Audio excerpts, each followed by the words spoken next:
Welcome to Spirit VPOS. In this tutorial, we are going to discuss VPOS category preferences. From the home screen, click on your profile image.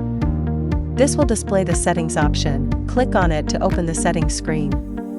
Next, select POS settings, and then go to POS preferences. Here, you will find the category preferences, where you can choose how you want your categories to be displayed.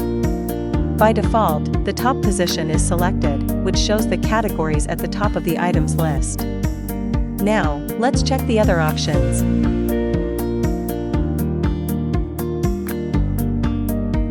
Click on the left preference to display the category list on the left side of the items.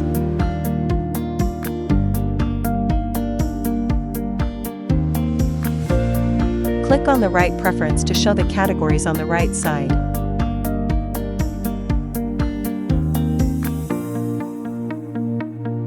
And by selecting the bottom option, the category list will appear at the bottom of the items.